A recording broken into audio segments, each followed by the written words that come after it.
ఇప్పుడు వాయుగుండం ఇప్పుడు ఎక్కడ దాక్కుతుంది తీరం ఇప్పుడు దాటిందా ఇప్పుడు ఏపీలో చాలా అలర్ట్గా ప్రభుత్వం కూడా ఈ 2 రోజులు ముఖ్యంగా వచ్చే 24 గంటలు అప్రమత్తంగా ఉండాలంటున్నారు. సో ఏంటి అసలు సిచ్యువేషన్ ఇప్పుడు ప్రస్తుతం?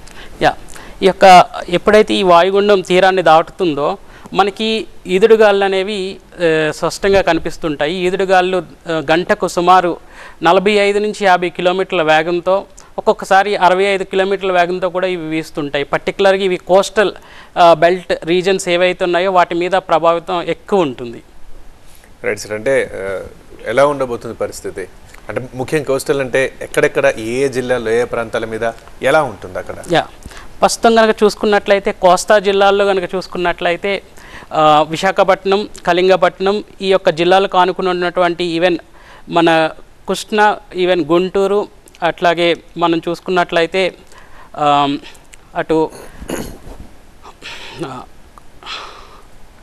కృష్ణా, గుంటూరు అట్లా చూసుకున్నట్లయితే ఇక కిందకు వచ్చేటప్పటికి మనకి తూర్పుగోదావరి, తర్వాత వెస్ట్ గోదావరి కూడా ఇంపాక్ట్ అనేది ఎక్కువ కనిపిస్తుంది.